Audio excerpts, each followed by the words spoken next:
Hello again, and welcome back to another episode of the Prepare for Landon podcast. That is me. You can follow me in the description below and check out some of my music at Flight Risk and Super Destroyer. And subscribe to the channel and check out some of the other videos. Come across someone, go to their show, hire them for work, whatever it may be. There's some cool people. But another fun one. I was joined by none other than Daniel Ortiz, or as most people like to know him as, Fam. Vocalist for Desertion, guest vocal connoisseur, and professional homie. But it was a lot of fun. We talked about music, life, relived some memories that we've had, and it was fun. So just enjoy the conversation. Thanks. Wow, dude! I don't know, man. Crazy, dude. Like, I let you in my house. What are we talking about? What? This is the Prepare for Landon podcast with your host, Joshua Landon. Buckle up. How loud I'm supposed to be. Every time I check a mic, I'm like screaming, you know? So I'm like, Just make sure, like, if you're like chilling back, like have it like just next to you a little bit more. just bring the boy up. Bring it a little bit. Yeah, you know? All right. Oh yeah, man. This is cool, man. Yeah, thanks for coming, dude. I'm glad you. Yeah, we're going, by the way, just so. You Oh, know. I didn't even know. Yeah, Dude, yeah. hell yeah. But yeah, man, thanks for coming. I'm stoked, bro. I haven't done a podcast like this in many years. So, When was the last time you did one? I tried to look Billy shit Sweet. up. Oh, really? yeah, it was years ago. I did two podcasts with him just for funsies. It was Stage Dives and High Fives.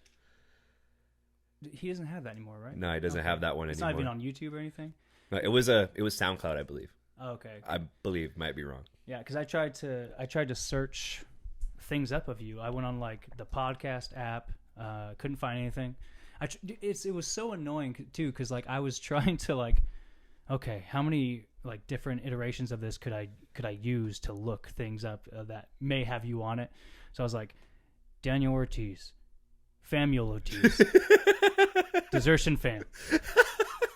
All the names, All the fucking names I could go through, but every identity I have ever I couldn't find anything. created. Couldn't find anything. But, God, yeah. Well, those are the last two. It was SoundCloud. Freaking, I don't even remember what the title it was. I just know it was Stage Dives and High Fives. Like, you know, it had like episode 3 or whatever. I think he said Fam. I think he said Daniel. I don't remember which one. I'm gonna have to hit him up and see if I can get those audio tracks or something. Dude, yeah. Listen to them. Totally, he would be more than happy. But yeah, no, I was really stoked because I also love your podcast name. Oh, thanks, man. It's so I'm a punny guy, so like Yeah, that it's just same. So it works. prepare out. for Landon. That's so nice. You are the fucking throat goat, dude. What? You were the throat goat king. I was like realizing that earlier because you're always on stage. I feel like people that don't know you, you know, because you're always around, always at a show, probably always on the stage of some sort. Well, but yeah, you kill it every time. Like you fucking smash every guest vocal spot you do, and this is outside of the band that you're in. But no, thank you, bro. I appreciate that shit. Like, it's really funny that like, because I went on social media. My mom actually sent it to me. She went on her Facebook memories, and like 8 years ago today, like the first time like I ever like held a microphone and like yelled words like just without an instrument in front of me was like it was 8 years ago today at Chain Reaction with the Color Morale. oh, I saw you post. Yeah, that. so I was like, that was full circle moment. So when you told me that right now, I was like, yeah, thanks, man. Like that means a lot, dude. That's fucking. How'd you? That was my first time ever, and I was just like, he just pulled me and was just like, here. I was like, all right. I was like, okay, and then it started from then on, just like. I was like, yo, guest vocals are like the fucking shit. Hell yeah. I was like, I always just liked it after that. Guest vocals, professional homie, and everything. Professional guesty. Yeah, my Twitter fucking name is Lord of Guesty. I saw you post on Twitter. Cause I saw like people were doing like a worst, or like what's your worst show memory or something you've done. Oh yeah, where I air drummed in the background of a Tim Kayam drum cam at the Las Vegas shirtless. Tour. Yeah, I was shirtless, sweaty, wearing pants, and I'm like in the background, like air drumming blast beats and shit. Like, who is it to? it was Fit for a King. Oh hell yeah, yeah. you can find it, no problem. It's Hell, funny. I'm definitely gonna find it. It's like it was embarrassing when I first saw it, and now it's just funny to me. You know what I mean? I'm like, damn it. That's the worst one for you though. Like that I think of. I mean, I can't really I was really like thinking about it. I'm like, I don't think I've. Besides that one. Yeah, like I don't really think I've ever like I mean, I don't think I've ever been like or like done something to like cause something at a show. You know what I mean? Like, yeah, because like you're pretty chill. You're pretty nice. like I mean, you know, I just show up. You know, I'm at my business, say what's up. like to have a you good know, time. Like, yeah, Yeah. you know, that's it. Like the peace. And the only time I think I ever like I remember I was involved in like some fucking scruffing or whatever at Malone's, you know, it was, you know, fight broke out or whatever, and I got caught in crossfire and shit. But that's like it. Yeah. You know what I mean? But I was like, I didn't start that, so I can't count that. Like I get you. Do you have a best memory as far as doing a guest vocal spot for someone? Ooh. Yes, unfortunately I could not find any fucking footage of it though. Oh. So like you gotta just take my word for it. It's so I trust you. It was when I was on Warped in 2018, and this was a crazy moment for me. And like so I had been friends with my buddy Speeve for a minute at the time, and you know, we were on Warped together, so I was like, hell yeah, dude, you know, and it was my last day on the tour, and he plays guitar for Chelsea Grin. And I was like, yo, it's my last day, bro, like, you know what I want to do? So I was like, you know what I want to do. Yeah, and well, he actually, you know, like, it's really funny because, like, people, like, see me and you think, people know me, but, like, I was friends with Speed for, like, a whole year and a half before he even knew I had a band or, like, anything, did vocals or anything like that. He just knew me as the homie, you know, just the guy that's, like, hanging out and shit. So, like, that day I was like, yo, let me get Recreant, like, today. Like, have you ever touched a mic, bro? He was like, ask Tom. So I asked Tom, and then he asked if I knew the lyrics and shit. And I was like, yeah. And then it was Chicago Warped. It was fucking raining. I was wearing my chanclas, dad shorts, and like a hoodie in the rain. And then I went out there and I did the like last chorus of Recreant by Chelsea Grin, which was like a band for me in high school that like I just absolutely adored, you know, like Desolation of Eden, like when I was like super into deathcore was like my shit. So like that was a really fond like full circle moment for me because like one, that was like the biggest crowd I've ever seen in my life, like as far as being on a stage and doing that thing, like, so that was I think my fondest memory, like hitting a guest spot. That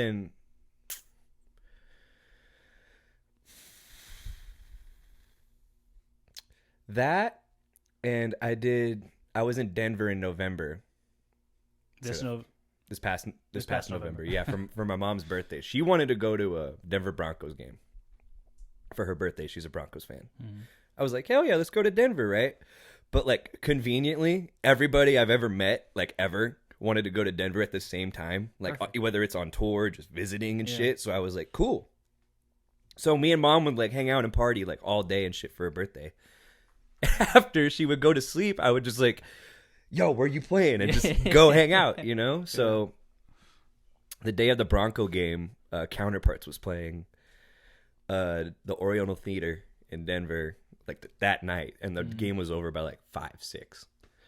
So I hit up my homies and I was like, give me a ride to the show, right? And Brendan hit me up. Or I hit up Brendan. I'm like, I'm in Denver. Like I come through. He's like, yeah. So I cruised through. And then Fox Lake. You know that band Fox Lake? Oh, yeah. They were playing and they're from Denver.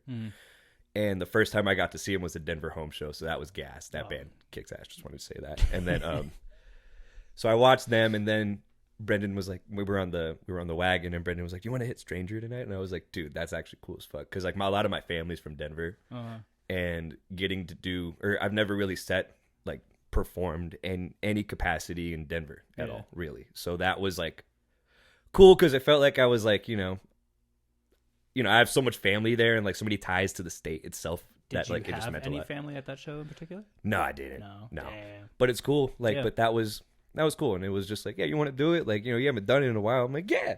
So it was cool. Awesome, man. That just meant a lot. That day meant a lot to me, so that was cool. How long were you playing music when all that happened? Like the Chelsea Grin thing happened? That was 2018. Oh wow. I was thinking about this on my way here. So I don't think you know this. So my very first local show I ever attended was at Diego's in Santa Ana in 2014. It was December 2014. It was a Christmas show, and it was Redeem Revive No on the shoulders fucking way. on the shoulders of Atlas, Mayfair, The Difference, The Giver, and I believe a band called No Hope at the time. Mayfair. Damn, dude. And that was the first local show I ever went to in my life. I met Brandon Perez that night. Like I met Yep. that Yeah, yeah, entire. That was your first show? That was my first like local show. Was that the one that we were dressed up as like unicorn or reindeer? And yeah. You dressed up as fucking like you had your drummer as Santa. Aldo's Rudolph. I Aldo was an elf. Yeah, Dude. that was my first local show, dude. Good impression on your first one, yeah. Yeah, that was my first one ever, and I was like, damn, I have like seen this guy's face for the past like 8.5 years now, which is insane to think about. So, full circle moment right Fucking here. crazy, dude. So, fun Holy fact. Shit. Yeah, I was 17. Okay. That was So 4 years then. Or I was 17. I just turned 18 at the time. That was your first show. What was like? How long were you playing music? playing music. Like I started playing guitar when I was in like middle school. Okay. But Were you in like bands as yet? far as playing in a band, I've only had 2 bands my entire life. I've only had my first band, Emma's Joy, and my band now, Desertion. And Emma's Joy, I was in that band from about that time, December 2014, like for about a year ish. I was in that band, 1.5 years, because we were like practicing and shit before that. But like through those guys, like because I went to high school with a lot of guys in the Giver, and that's how I went to that show and like, started. Yeah. But yeah, I've been playing music, or just playing an instrument since I was like, I want to say 13, 13. What got you started in that? As far as like playing, I wanted to learn how to play drums at first, and my mom was like, well, you can, but I want you to learn how to play guitar first. And I was like, okay, whatever, right? And I took 3 months of lessons, and then my mom was like, well, you're kind of killing it. Like, you think, I just started learning on my own, and she was like, do you really need lessons anymore? I'm like, not really. Like, so I just started picking it up and started riffing more, and I just naturally just like developed that passion for playing it, because where it all started for me, what made me really want to like push learning guitar was I watched Avenged Sevenfold live in the LBC on Fuse TV at like fucking like Fuse midnight TV, or some shit, like midnight. And I was like, I thought seeing Zachy Vengeance wearing a tux and like the 6661 guitar or whatever, the Schecter Custom, was the sickest thing I've ever seen in my life, right? And I'm like, dude, that's gas. Like, I want to be that cool. Like, I want to do that shit. Yeah. And then I started playing guitar, and then, I never really like, my first concert I ever went to was Korn at the Hollywood Palladium. And then seeing that live too, and seeing like the energy and the atmosphere and like how that was, I was like, in my brain, I was like, yeah, this is like something I want to be a part of. Like, this is like an entire like movement or like, community thing, entity that I want to be around like forever. Yeah. So that solidified it for me. But as far as like playing music and stuff, like I didn't start my first band until 2014. Okay.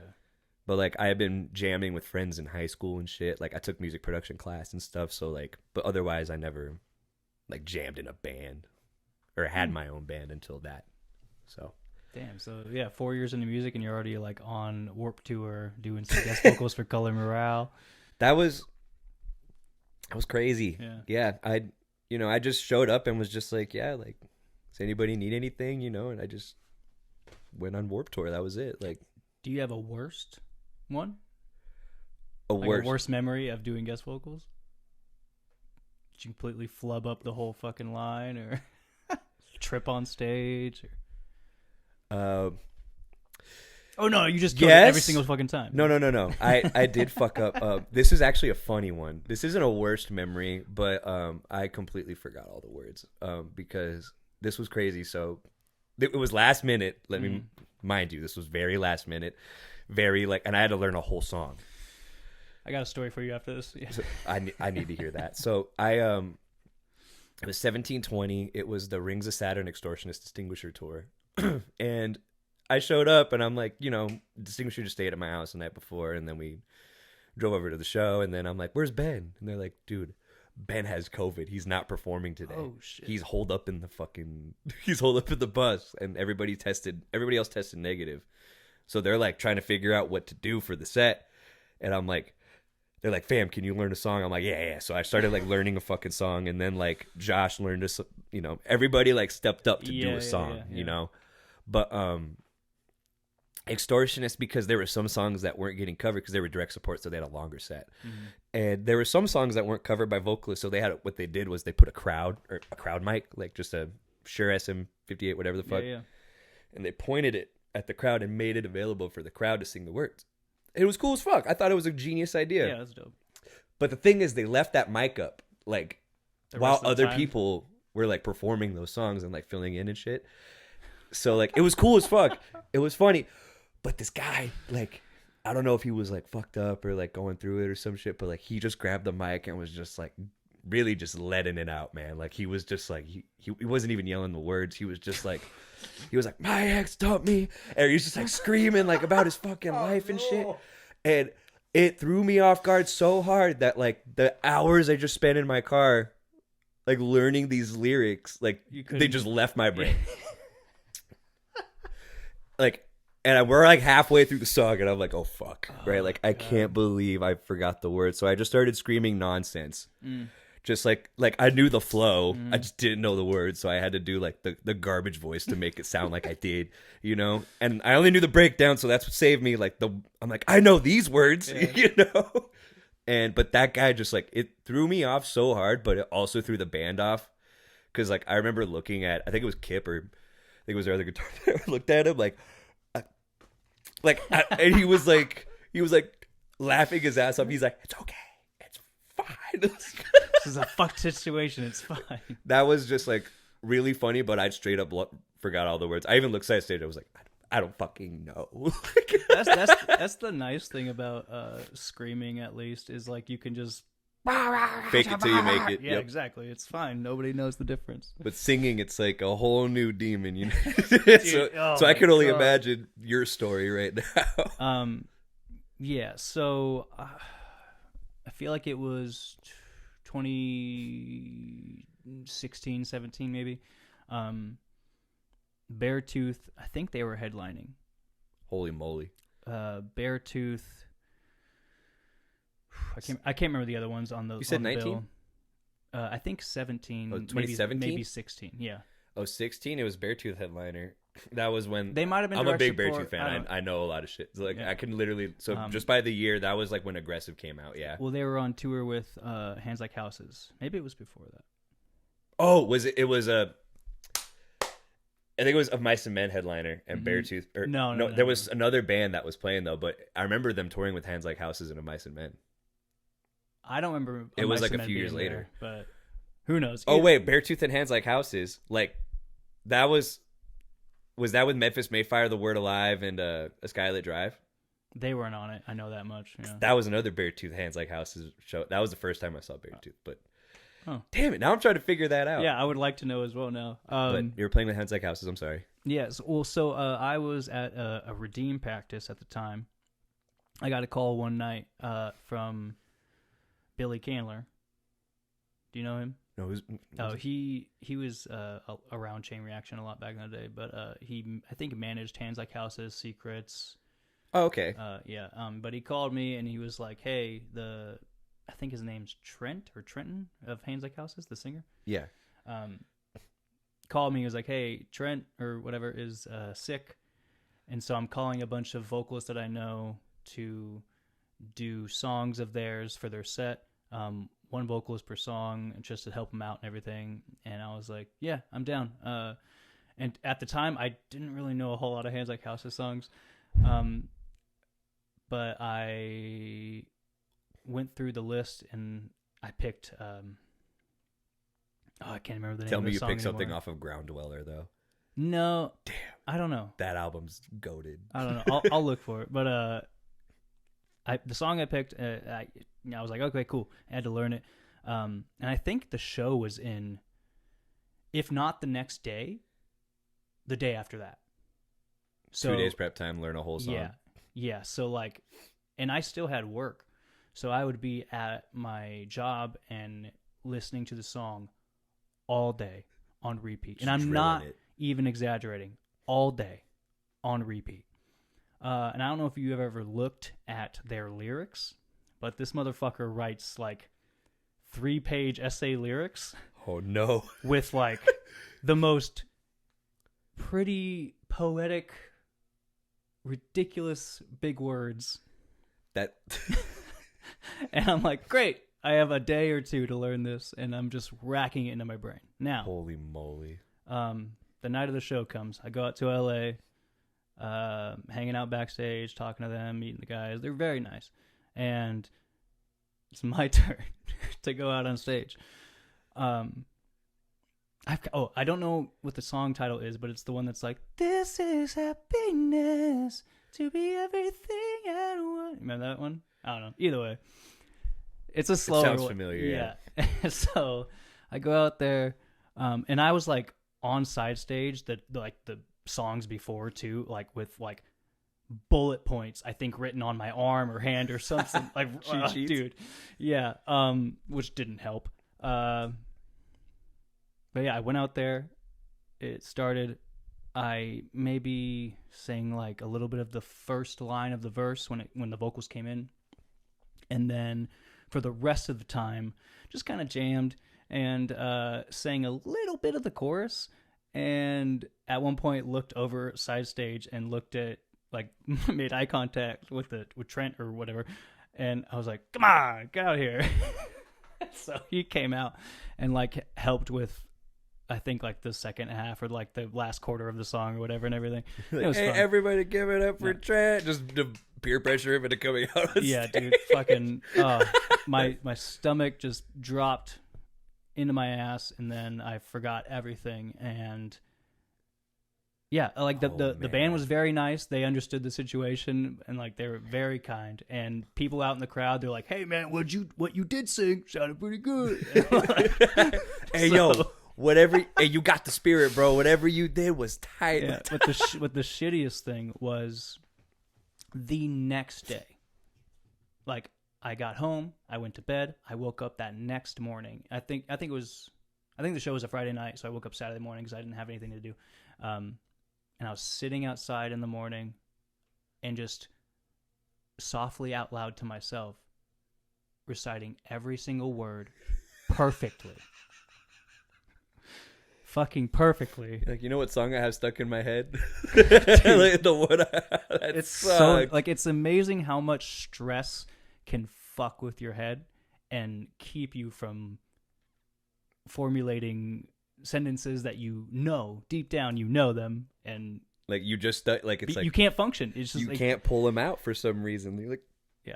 you can't pull them out of the brain for Yeah, some I reason. haven't listened to that song in 6 years or so, or whenever the fuck that was. I could probably recite the whole thing for you now too. I still remember that shit, and it's so annoying. But Yeah, you sing. You're like, you literally told me. You're like, it's the one that goes and just killed the chorus. yeah, right? whatever.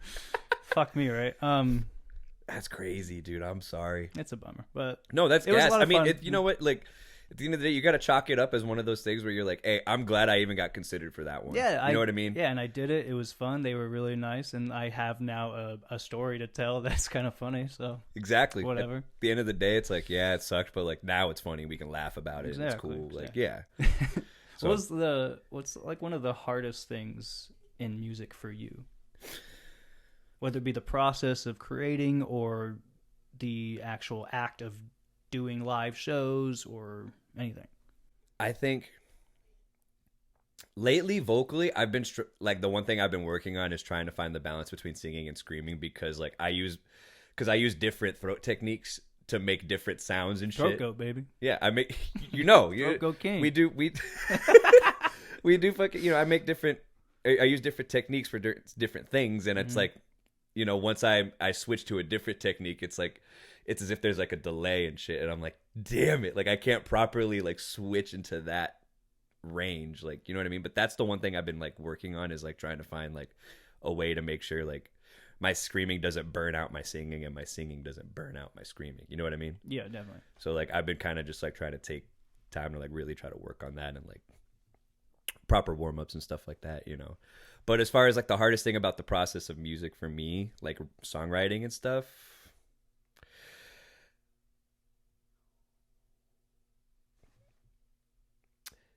before I used to struggle with leads. I was always really good at lyrics, but like it took a lot for me to really find, because I had to step up as a songwriter for my band. You know what I mean? So like, because me, you know, Jordan Damasco started my band with me, but you know, we split, and now I'm the only original founding member of Desertion. Me and him are tight. He's a fucking stellar dude. He's awesome. I have amazing, nothing but nice things to say about that guy. But like, you know, I had to step up and be the main songwriter. So like, I had to like learn how to write songs. So like, you know, this is all still very new to me, if I'm being honest. And I was just like, oh man. But the hardest part was like really trying to find the inspiration to write something, and like courage to really write something that I really wanted to write, and like be myself in everything that I do.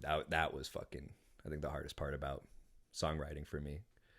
Cause it's like, it's really scary when you like want to do something that's like a little like different and shit, or like out of your element. Oh my God. Desi's calling me right now. Oh yeah. Pick it up. Yeah? Yeah. Hey boss, I'm on the Prepare for Landon podcast, and I just answered the phone for you right now.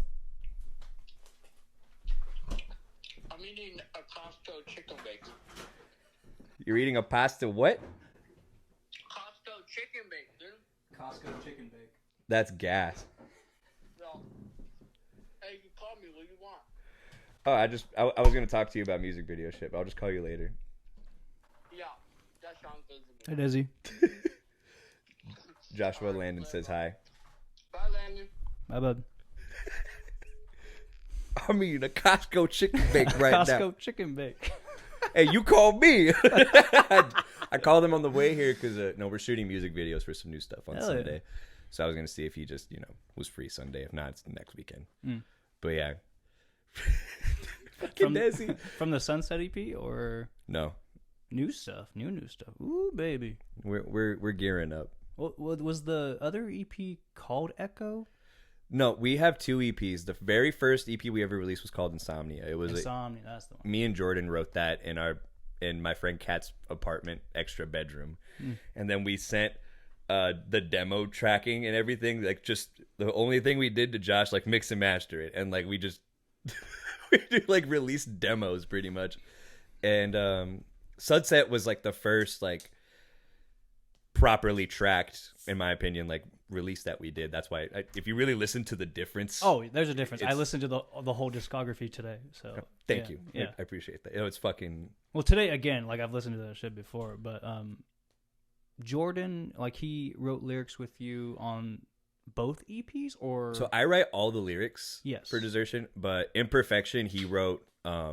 He actually wrote like the foundation for it, like, you know, because we were the co-founding members of Desertion. So like, you know, if he wanted to add lyrics or anything, he could have, no problem. yeah, So like, you know, he wrote the foundation for the lyrics for Imperfection, and then I just added the fam touch to it, you know, to fam make it a touch. Desertion song. yeah, I got you. So, Alright. but yeah, Jordan, good ass dude. He's he's in Coldview now. We got some stuff planned with them. I'm very excited about Hell that. yeah, man! Looking forward to it. Yeah, freaking. But as far as songwriting goes, and the hardest part about that stuff goes, that was easily it for me. Was like trying to adapt and like just find myself in my own music and stuff. And I had to start writing from the perspective of like, you know, what do I want my favorite band to sound like? Mm-hmm.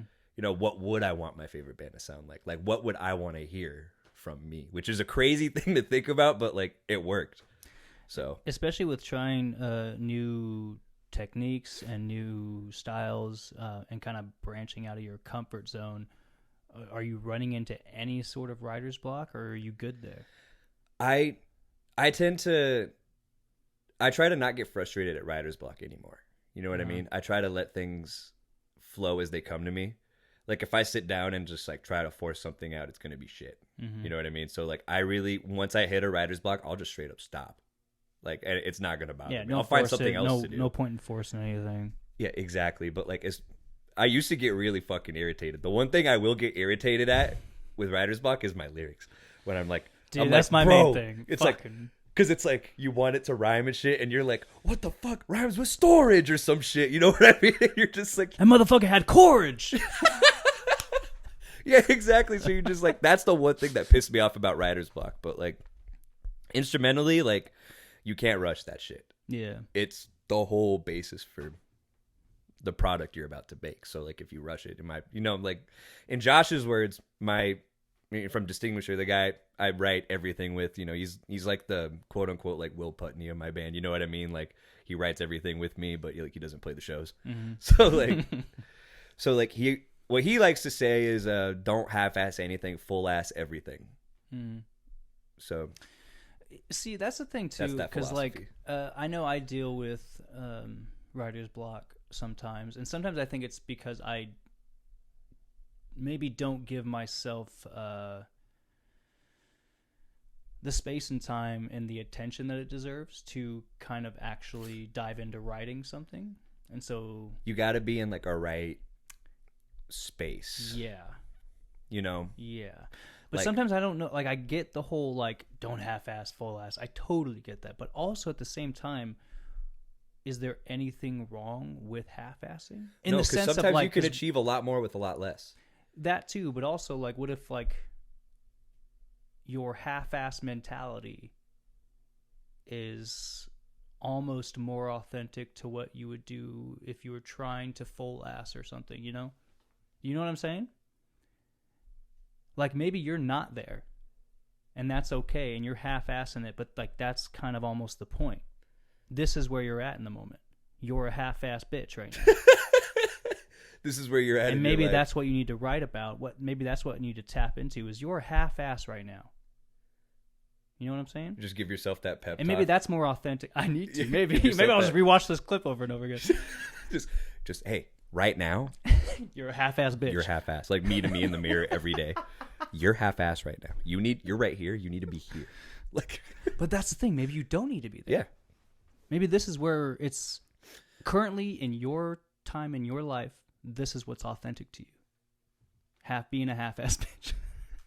Just write a whole song about being a half-ass bitch. It's a hit. You know what I mean? Gonna come out. Watch, don't worry. You know what? I should make that. I should try to do that now. I'm gonna try to just half-ass a whole song and see what happens. Yeah, it's probably. I mean, plenty of people write songs about not giving a fuck. What if the whole not giving a fuck is you?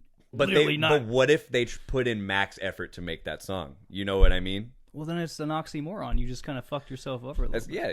You know, it's like. Or did you fuck yourself over? Maybe that was the point. I don't fucking know. Songwriting sucks, dude. I love it. Ironically, very same. Yeah. Like as much as like I'll complain, it's therapeutic. Like one night, I remember I was like, because this was like when I first started. Like when I stepped up, I bought like I bought a Logic setup and like everything, interface and all that shit, and like I had like basically like every Desertion song that's like we have in the vault.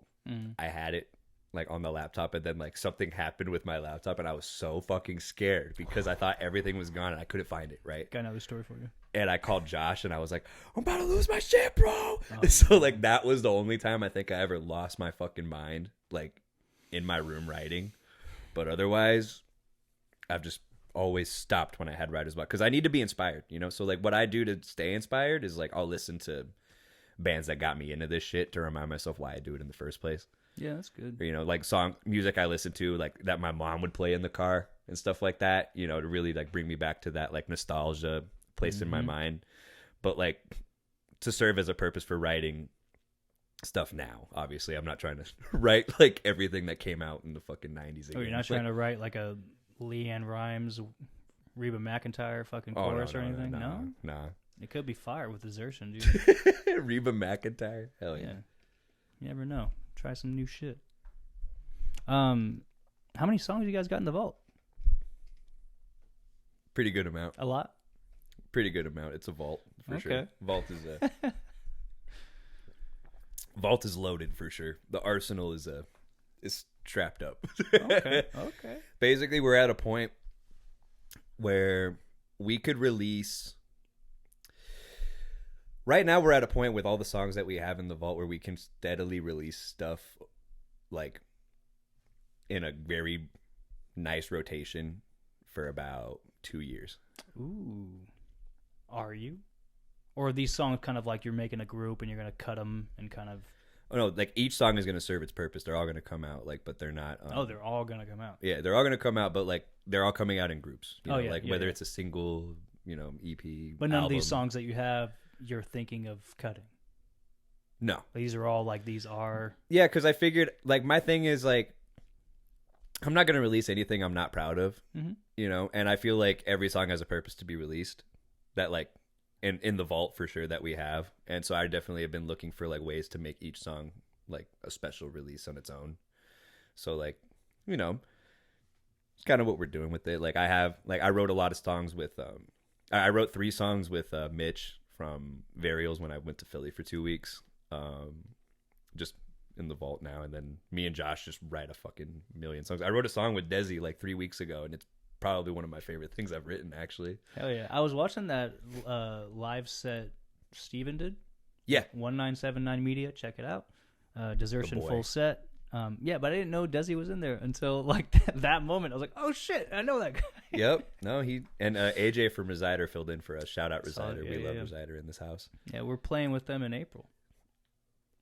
When, where?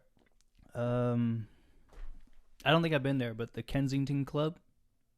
And I think San Diego, but April 22nd.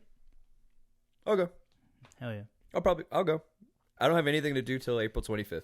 Yeah, I think it's a Saturday. So. Well, I'm gonna go to their other show too on April 7th. They're playing with Words from Aztecs. You remember that band, Words from Aztecs? I know the name. I can't remember. Their front man is his name's Shiloh, and he raps. He's a rapper. He's fucking awesome. But he's playing a show at FTG with my bass player Andrew. Mm. Oh yeah. So Andrew's playing his solo stuff, and Shiloh's playing, and Resider's playing. Dude, I'm glad Andrew's in the group too now, man. Dude, I love that guy. If I'm being 100% honest, that dude is like, arguably, next to Josh, the best thing that happened to this band. Really? Straight up. That dude is like, made me feel like a better musician in many ways. Just based on his attitude alone and his work ethic. Like, that guy is How so? He'll call me and be like, hey man, so what we doing about this, man? And just like motivate the fucking shit out of me, bro. Like he can call me like anytime, like even if I'm like just sitting there, like even if I'm like sitting in my room or whatever, like sad as shit for some fucking reason or anything, he'll call me and just like, we'll just talk about shit and just like, he just uplifts me. Even like when we're playing, he's like, are you ready to warm up? Like he's just like on it. You know what I mean? Like he just brings a really good vibe to the Desertion camp. Like he always has, like ever since day one. Like, and it's really funny because we were talking the other day. He was like, we were talking about the Sunset EP and stuff. And he was like, yeah, man, like that thing came out and I did the entire EP release cycle for it. Like I wasn't even a part of it. And I started laughing and I'm like, he did. Like Andrew really like came into this thing and like stepped, like he just brought us all up like big time in my opinion. Like 100%. Yeah, he's a great dude. He's a fucking wonderful musician. Yeah, I love that dude. Like I'm glad. Like I'm glad he's in Desertion. I'm stoked to see him doing his like solo acoustic stuff at shows and open mics and everything. Dude, yeah, I encourage him to do that as much as he wants because that's like, dude, that's his thing. Like, yeah, and he fucking kills it every time too. He's so good with it. Like, Yeah. I love everything he's ever shown me of his solo stuff. It's fantastic. Yeah, like he would come over here sometimes and like we would talk. And also, Andrew, hit me up. I need to get you on the podcast again. But I was thinking about calling him and having him here, and I was like, that would have been cool. that would have been. Fucking But I cool. also like I mean, especially for someone that's been on too, I like to kind of dedicate episodes to the person that I'm having on. Yeah, that's I don't the mind thing. I didn't guests want to at all. overstep. That's why I didn't just call Andrew like, hey, yo, I'm gonna be on the Landon podcast. You want to come through? Like, Oh, I would have definitely said yes, but like I'm kind of glad you didn't because I like focusing more so just on you because this is what it's about on this one. So I appreciate it. Yeah, I appreciate that. But yeah, no, Andrew's the shit. Desi's the shit. He's the shit. Love those guys. They really brought some good shit to this camp. So hell yeah, man. wouldn't trade them for anything. I swear to God, they're fucking awesome. So you got fucking like 86 songs in the vault. Like what's the plan? Is it singles next? Is it an EP? Is it an album? Is it just playing shows? What do you I can't really like give out. I don't want to give out like too much shit, but like I mean, and again, at the end of the day, it's like I don't really care. I love talking about my band and stuff and what we got going on, but like basically throughout the year, we're just gonna be dropping singles. Oh, yeah. Throughout this year, like singles, remixes, singles, you know, like you remember the fucking like stepped up and scratched remixes like from like the Sumerian record shit when like bands would have like dubstep dudes like fucking redo their shit. Oh yeah. Yeah. Oh yeah. Do a couple of those for funsies, you know. I just want to do shit I want to do. So like, because at the end of the day, we don't have any management label, fucking booking agent, nothing. We don't really have anybody to like tell us what to do, what to post, when to post it, or like when we have to do this shit by. Yeah. You just So do I'm like, whatever you want. yeah. So that's something I've really been like embracing. I'm just gonna do whatever the fuck I want, and I really don't. You know, I'm just gonna drop and release whatever makes me happy. So I was like, yeah, I'm gonna do some like EDM shit. That sounds like fun. So Hell yeah. I'm gonna do some of that, you know. But we have like singles and like releases just planned throughout the year and all next year and stuff. Did you see? I think they only had two, but 2 songs from Alpha Wolf. Do you see what they did? Like the lo-fi remixes or something? I saw they came out with it. I haven't listened to it yet. Is it like It's cool. Because Like, I remember Pure Noise did that. Like Yeah. it was like a full record sampler for like bands on the label and stuff, and it was just all lo-fi versions of like these band songs. Yeah, it's really cool. Like they did. I know they did 60 centimeters of steel. I was wondering how the fuck that was even gonna work. We're gonna listen to it after this, but it's pretty dope. Dude. Like it was because you could like, especially when the chorus hits, you're like, oh, I know this part. Yeah, so it's you just follow along, but it's really just. Yeah. Well, That there's no song is- vocals. That's the thing. Oh yeah, I know, but I was like trying to figure out like, because when I hear that, like for some reason, like it's like chill. Like I think like chill shit to study to, and like Exactly. I don't think that's chill shit to study to, but like I need to hear it. Yeah, so, you'd like- be surprised at what they did. What's the other song? Is it Akudama Lo-Fi? Ooh. All humming. No, I forgot what it was. Fuck. But they only have 2 at the moment. But it's cool shit. You should maybe do if you're gonna try to do like remixes. Did you have a style? Nah, I was just gonna give it to fucking homies that do this shit and just Fucking be like, techno or dubstep or whatever the fuck it is. And like do Do it a like you know lo-fi one, Desi dude. loves that shit too. Like Yeah. so like Desi's gonna do one. You know, I'm just gonna let him do whatever he wants with it. Pretty much.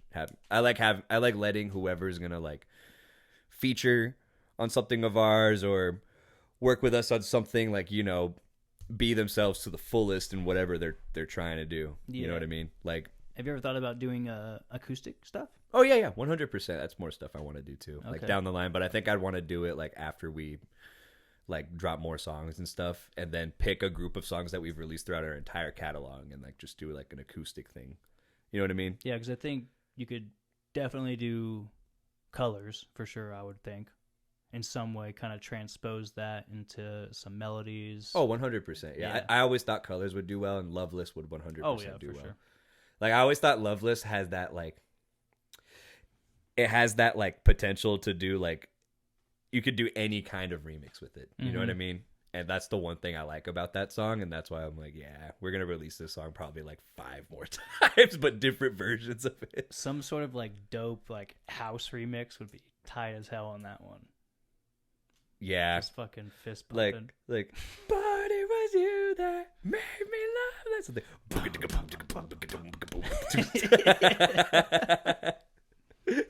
That'd be gas, man. Oh, man. But yeah, How- we got a lot of cool things planned. Like we're gonna be steady dropping some stuff. Like Yeah. starting in a couple months.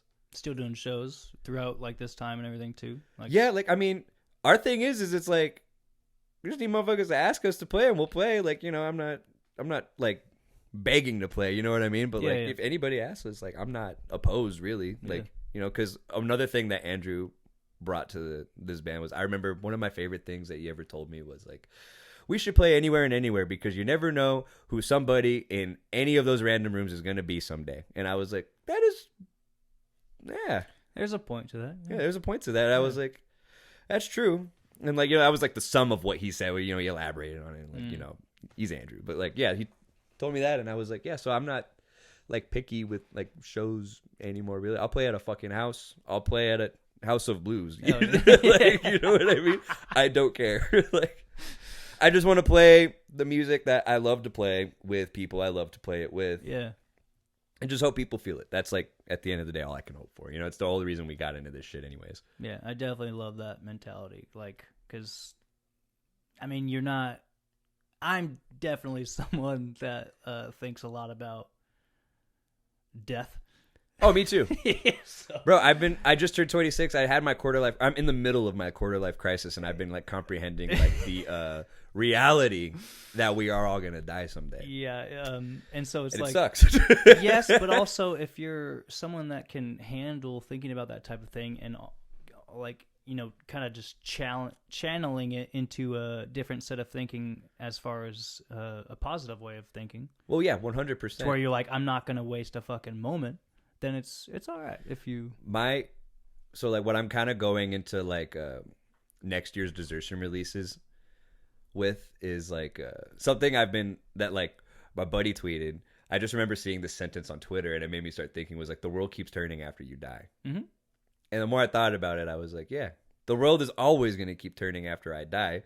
So what the fuck am I going to do to show the world and history that I truly lived my fucking life doing what I love to do? Yeah. With my people. What kind of legacy am I going to leave behind? Yeah. So like it's kind of the shit I've been thinking about too a lot. So like I just talked to Josh, my best friend Josh from Vegas from D Team about this exact same topic for like 3 hours on the phone, and we were just like, bro, but like what if like because I'm like, dude, like one thing that's like been going through my mind is like when I die, like do I just like unplug? Like am I like Dude, is that it? Like yeah, you know what I mean? Like I don't fucking know, man. I don't know either, but like so I don't like thinking about it, but like I also like to think about it. It's Same. really weird Same. Yeah, like because I have so many theories. But ooh, I would like to get into them. Oh, Because like when you die, DMT is naturally released in the brain. I'm not a scientist, so don't fucking check me on this. So when I was on my like journey of psychedelics and shit, like DMT was the one thing that scared me because everybody told me it's the chemical your brain releases when you die, and I was like, what sick bastard thought it was a good idea to like crystallize the chemical your brain releases when you die and thought, yeah, we should smoke it. Like I don't know, I thought that was crazy. Like I looked at it that way. Yeah. So I never did it, but yeah, neither have I. But like I was thinking that like maybe that's what eternity is, and almost in a way your heaven or hell is. Everyone's personal heaven or hell is different, and when you die and that DMT is released, it's the most pure because it's from death. It's not synthetically created in a lab. yeah, For you to get high on. It's like how it actually is created from when you die. So it's like it's the most pure and potent dose you will ever have. So I was thinking that it's like, okay, when you die, that hits and you are sent into your state of being high or whatever on DMT.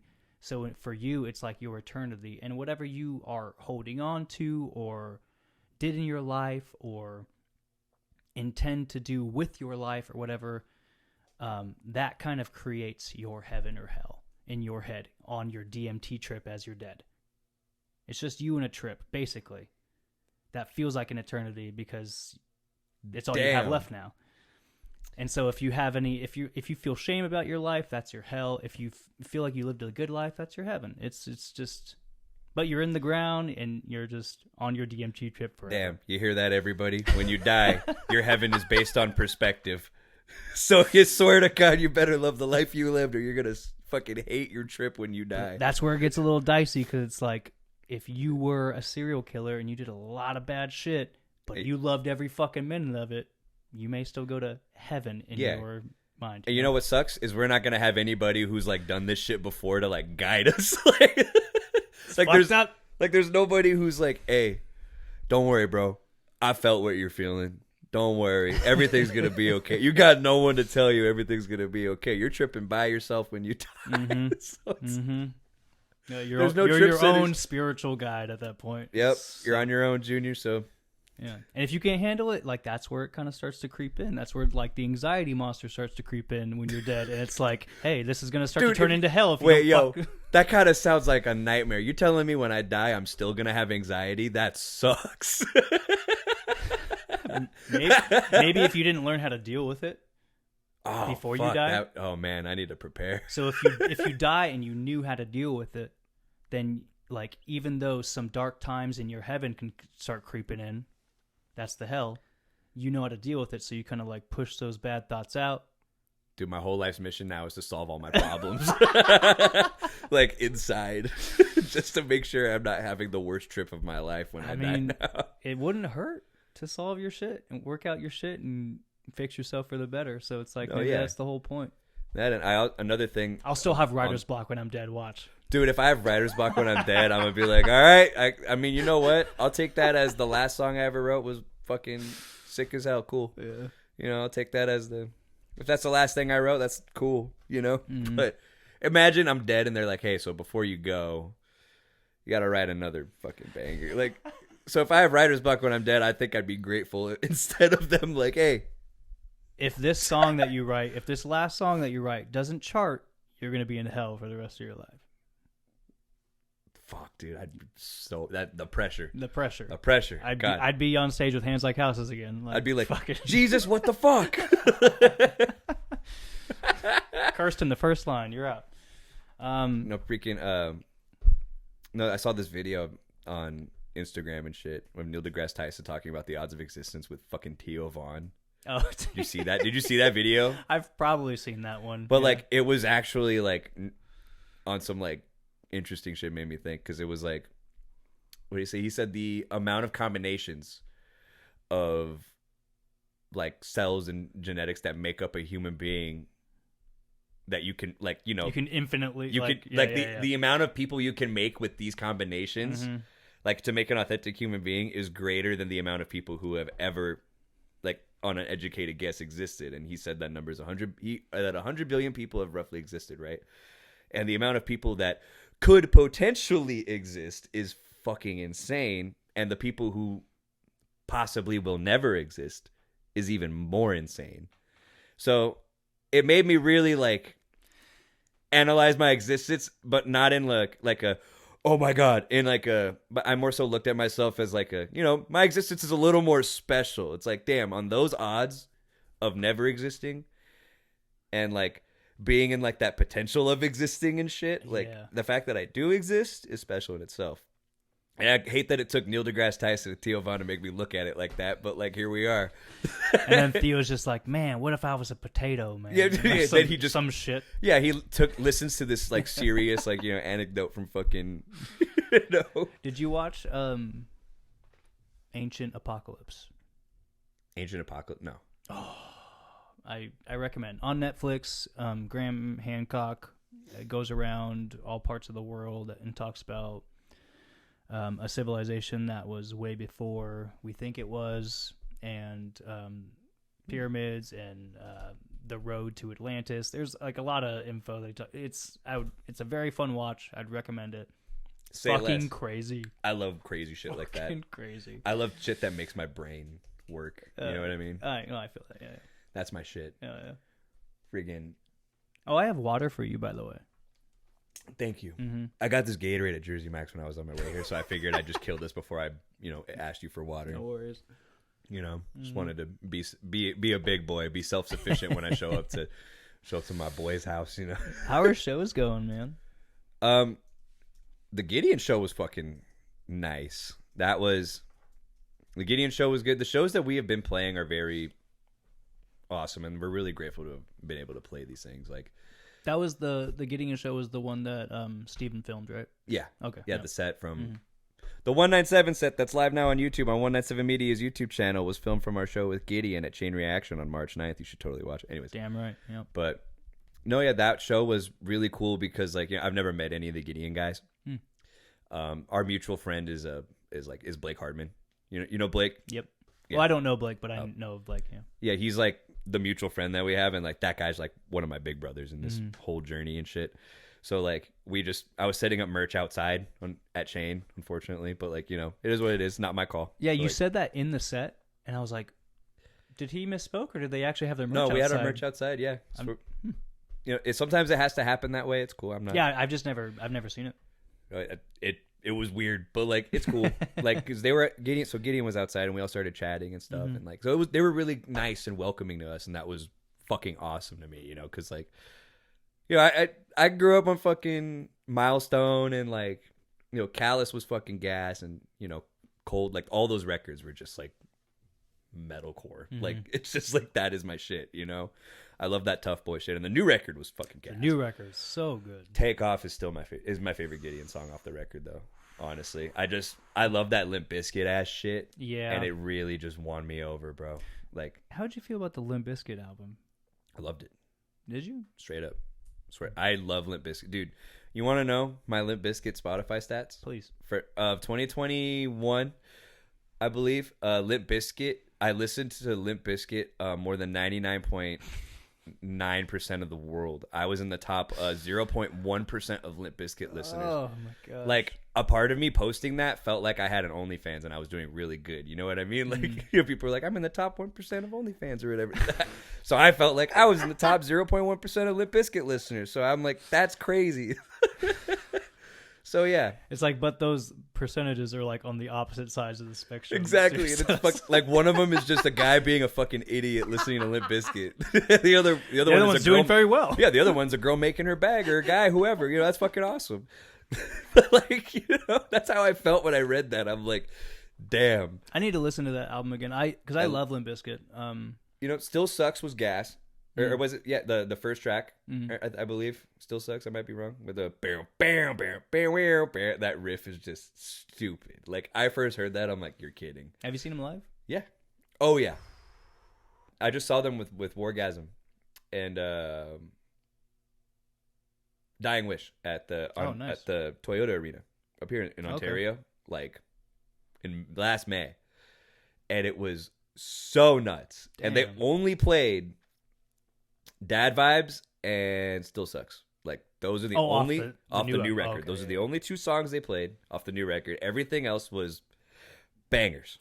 I mean, everything you want to hear. Yeah, I was gonna say, like, I would hope it's that way, bro. Like, no offense to the new record, but like, it's just the old stuff is like, Bro, Chocolate Starfish is one of my favorite. Like, okay, my top 5 artists of like all time, like in this exact order, arguably. Linkin Park is my number 1 favorite band. Limp Bizkit, Metallica, Beastie Boys, Rage Against the Machine. Those are my all-time favorite. I'm a new metal kid. That's a solid fucking lineup, through and through. I was that kid on the playground with like those like cop shades, you know, and like fucking like the flame button up, and like the fucking Toy Story watch and shit. Like fucking, I was red. Like, I had the frosted tips, bro. Like, I was, yeah, I was that kid. I was the new metal kid for sure. I had I used to call it monkey balls, but I had like that silver ball necklace. Do you remember that? Like, just metal balls, like silver ball necklace. What? You remember that shit from back in the day? I don't think I do.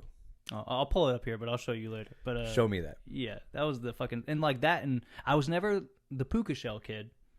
You were a puka shell kid? No. Oh, you weren't. I was never the puka shell kid. But like puka shell shells were definitely a hot thing too back then. I was the kid that had like the fucking like the shark tooth necklace and shit though. I was that kid for a little bit. You went to SeaWorld one time? Fuck yeah, dude. I went to SeaWorld once. It was Long Beach Aquarium to make it even worse. Hell yeah. Yeah. Just that souvenir on the way out. Yeah. You know, just going to the Lorikeet Forest, and then, you know, before I get shit on, I gotta walk out with a fucking... What, did you ever have, or maybe even still have, any desire or, I don't know, I guess, inkling to want to do anything else besides music, outside of music? Oh, bro, I always wanted to be, believe it or not, I wanted to be a teacher. Really? Yeah, I wanted to be a history teacher because my history teacher in high school like was the fucking shit, and like it really like, you know, he was like somebody, he was a really good role model, like 100%. The way he taught his class, like, you know, he talked to me like I was a person and shit like that. It meant a lot to me, and it like also showed me like the kind of impact that teachers can have on students and stuff like that. So that was something that I wanted to have, but I also realized I could achieve that through music. And like, so I went to a year of college, and I was like, yeah, this fucking sucks. So I just like, you know, school just wasn't it for me, you know. So I just like I was good at it, like. Yeah. You know, but I just was like, when am I going to use the point slope formula? Were you ever thinking of doing high school, or did you have a particular grade in mind? Yeah, I wanted to teach high school for sure. Yeah, because like, you know, you can dap up the fucking students and shit. Like, but I also, you know, I mad tattoos and stuff. But like, yeah, I don't think, I'm pretty sure it's more acceptable now. Like, my homegirl's a teacher and shit. She has tattoos, but she have tattoos on her hands? No, not on her hands. No, not like this, but like. You know. Because I wonder if that would be a thing where they're like, well, like, I got this, I got all this shit done because it's like, you know, I paused music for so long to pursue my career now, and now that I'm a longshoreman, that's my job. Like What I is work on that? the port. Oh shit. Okay. Yeah. Yeah, so I deal with various what is it? I do various things within the process of loading and unloading container ships. Okay. So that's my career. That's my job. Yeah. So like, but it's a job that allows me to do music. So like now that I like can do it now, like that's why I quit Warped Tour to fly home to get this career. Like because my orientation came up, so I had to come home and hit this shit hard so I can be in a union. And now that I'm in a union, I can, pursue music to the fullest capacity that I'm allowed to within my job. And honestly, it's enough to even make my band relevant and still tour and stuff and do shit. So it's like, so I'm just hitting it hard on both fronts now. Fuck but yeah, like that's that's a good awesome. question. Yeah, no, I'm a longshoreman. That's been my dream job since I was a kid. If I'm being honest, like, Really? 'cause my mom's a longshoreman, Oh shit. and I was raised by my mom. Like I'm, single mom's kid. So like, my mom's my hero at the end of the day. So Yeah. like, in my 8th grade yearbook, I found it like I think a year ago. I was going through my closet and shit. In my 8th grade yearbook, we had to fill out what we wanted to be when we grew up, and I like pretty much manifested my whole life because in that section I said I wanted to be a quote unquote rock star, and if that didn't work out, I wanted to work on the port with my mom. Uh-huh. I work on the port with my mom, and I write music. Oh, So she it's still like, does it. yeah. Oh fuck yeah, dude. Yeah. Me and mom work together all the time. I got pictures of me and mom on the port. She always posts us. It's so funny. That's awesome, dude. It's the coolest shit in the world sometimes, but it's also like really like, damn it, I see you at home. Like, you know what I mean? Like, Mom. yeah, like she comes to all of our shows and stuff. Like, Awesome. yeah, and freaking her profile picture is us in the green room at Chain Reaction. Like, let me That's see if so I can. cool, man. Yeah, like here's a picture of. Yeah, there's a picture of me in my truck, and then that's my mom. I don't know. I don't know. Yeah, that's my mom and me at work. Awesome. So yeah, no, I love working with mom. It's funny as hell, but like, it's just like, damn it, I see you at home, like I told you. But yeah, no, I work with my mom on the port, so I like manifested like my whole ass career, which is kind of crazy to think about. But yeah, That's cool, man. So- Especially being able to do music and like still come back to a job every time. Because I know for a lot of people, like that was the that's main a big thing. issue. Yeah. That was the main thing I needed to do. And, I like, can't pay my fucking phone bill. Like, what am I gonna like? Yeah, exactly. Like as of today, like literally, mom texted me like as I was getting ready to like fucking pick up my sister today before I came here. She texted me that we're homeowners now, which is like crazy. So it's like, sick. so because me and mom, we're in a career, like we're at the same level in our careers pretty much. Well, she's a little higher than I am in the union, obviously, but like, I mean, like we're there. So it's so we went in on a house together. So it's like it's cool. Me and my mom are close as fuck. But That's like, awesome, man. we If you don't mind me asking, what about your dad? oh no, I kind of so my dad, I never met him. Mm. So like my dad had drug problems and stuff. So like when I was like 2, I think was the last time he saw me. I tried to develop a relationship with him, but it didn't really pan out well. Like I called him and stuff and just like talked to him, and I just wanted an answer. Like, hey, why aren't you around? That's all I give a shit about. I'm an 11-year-old kid at the time, but he started just talking poorly about my mother to me and stuff, and it pissed me off. So last thing I ever said to him was fuck you, pretty much. Just stay away from me. This was when you were 11. Yeah, and then 2018, the year I did Warped, he passed away. Oh shit. But I have siblings through my dad. My dad was a slut, and I have a see. I got to put humor over it, so it's Yeah, not just a of course. sad I fucking get- podcast. But I'm not talking about sad shit. But like my dad died, but I have an older sister who's now expecting. I'm going to be an uncle, Hey. so that's cool. Uncle fam's a reality. Congrats. That's cool man. as hell. Yeah. And then I have a little brother, and then my little sister and I, we're both raised by just my mom. Mm. So like I am technically like her dad in a sense. So like, I am father fam and uncle fam, and I just play all these roles in this family. It's crazy. But like, yeah, my dad died in 2018, and I went to his funeral though. I'm not gonna not like. I feel like as a man, if I wasn't there for my brother and sister, Yeah. it's like, fuck am I doing? You know what I mean? So she called me at 10 a.m. like losing it, like my older sister, and I never met the guy. So like, I think the coldest feeling in the world is being like, damn, dad's dead. That sucks. So like, are you okay? Like, Yeah. I felt so desensitized after that. I was like, that was like a really fucked up way of saying it, but like also like You know what I mean? Well, because I can But only I also imagine didn't not. know him, so it's like, how am I supposed to feel? But like at the end of the day, I went to be there for my siblings, and the rest of that family isn't really. I don't know what they have against me, but they have some shit against me or some shit. I don't fucking know. But like his family. Yeah, his family. Okay. My family's fucking awesome. Like my mom's side of the family is the only family I've ever had. I'll ever know. And that's all that matters to me, really. But like, beyond my brother and sister, they're fucking everything to me too. I have a great relationship with them. But yeah, so my family life is pretty complicated. I finally got to get some closure about it on a Desertion track that's coming out next year. So. Well, I look forward to hearing that, man. Yeah, but that's my little family backstory. That's the fam backstory. And ironically, my name's Fam, right? Were his other kids, were they with the same other woman or? Oh no. We all have different moms. Okay. Like I said, dad's a slut. But so when did you meet the other siblings? I met my older sister when I was 6th grade. When I started having these questions and like, you start understanding shit. As I was growing into a fucking human being, I was like, hey, these kids have moms and dads. So like, where's mine? And then my mom was honest. She explained everything to me. She showed me court documents. This woman like had her fucking facts straight, but she was never once opposed to me meeting that guy. Uh-huh. Not once. She was like, yeah, this is everything you did. This is why you're not in his life or why he's not in your life. But if you want to meet him, I'm not going to be opposed to that. It's your dad. Yeah. She was always cool about it. She was always supportive about whatever decisions I wanted to make or needed to make in my life. So, yeah, it sounds like she trusted you to make the right decision for yourself. At 11 years old. You know what I mean? Like, but that's too, like, so you met the other siblings at that same, like, 11 years old around that? Yeah. Okay. I met my older sister. We called my grandma, my dad's side, to set it up. And, my sister, older than me, so she was like a senior in high school. She drove all that shit. So she just pulled up to the mall. We met at the mall. Like, we hung out, got food, and, like, just kicked it and stuff. Yeah. That was my first time hanging out with my sister, and it was, like, cool.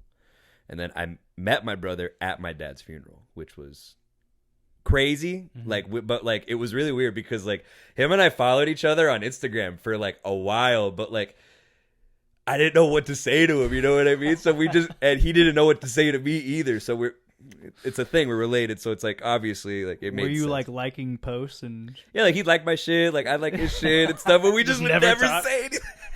Like, yeah, that guy's my brother, literally. Just comment on a picture, LOL. Yeah, then we started getting like Taco Tuesday and stuff together. I need to actually go with him. I've been meaning to go with him. Mm-hmm. But yeah, no, my brother's the shit. I met him at my dad's funeral, unfortunately, but I met all my moms. Technically, like, my mom and then my stepmoms. They're my stepmoms at the end of the day.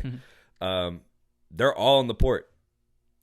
Really? Yeah. So, like, one Your of whole them. fucking family's gonna work there, dude. So the levels of the port is there's casual, ID, and like A book and shit, right? So I was a casual. Now I'm an ID. I'm in the union, but one of my stepmoms is a casual, and then my other stepmom is a clerk, and then my mom is just fully fledged member of the union. She's local 13. She does a lot of the same shit I do and stuff. Or she used to do the same shit I do. She's on an injury board, so she can't like take heavy workloads and stuff like that. She has to take light duty stuff. But yeah, so I work with all my moms on the port pretty much. It's kind of crazy, man. That's awesome though. Yeah, so people are like, "Who's your mom?" I'm like, "Which one?" That one. That one. That one. Yeah. Yep. Yeah, that one. They're like, "Oh, really?" Like, but also it's like San Pedro, like that area. Yeah. So the thing about Pedro is like everybody knows everybody. Mm. So like I legally have my dad's last name. So like Ortiz is not my legal last name. I just go by Ortiz. Technically is because I've been trying to change it for 4 years, and it's already court approved that I'm Daniel Ortiz. But my legal name is Daniel Dearborn. And that's my dad. That was my dad's last name. And because everybody in Pedro knows everybody, my dad was from Pedro. So when I started working on the port in Long Beach, everybody who lives in San Pedro is a fucking longshoreman. They all work there. Mm. I have met 2 people on the port that I'm related to. Oh, shit. Like, it's crazy. Like, and you didn't know you were related to? Didn't know. Like, you ever go to work and your boss turned out to be your cousin? No, never. That's what I'm saying. It happened to me. Dude, my life is a goddamn movie. That shit happened to me. I checked into work and my boss turned out to be my cousin. And it's always like, "Oh, Dearborn, huh? Did you know Steve?" Because that was my dad's name. And then he was like, I'm like, "Yeah, that was my dad." And then people were like, what? Because, they never met me. Yeah.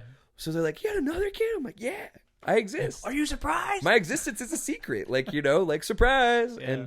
But then they all know my mom because my mom's been down there for 20 years. And she works her fucking ass off. So they're like, wait, Diane's your mom?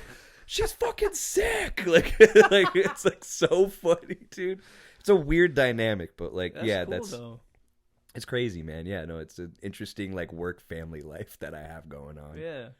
Has any of your family seen you play live? Yeah, my brother, my sister, my mom, my grandparents, like my aunts and uncles. Yeah, they've all seen me play. Dig it? Yeah, my grandpa. So my grandparents don't like, screaming course. music, Yeah, obviously, yeah. but they like the one thing they have always supported is the fact that they love to see me do what I love. Mm-hmm. And that's all that matters to them. But when we played, it was our first show back after the pandemic. It was our Sunset EP release show with Carried Weight at Chain. And when we played that, I brought my grandparents.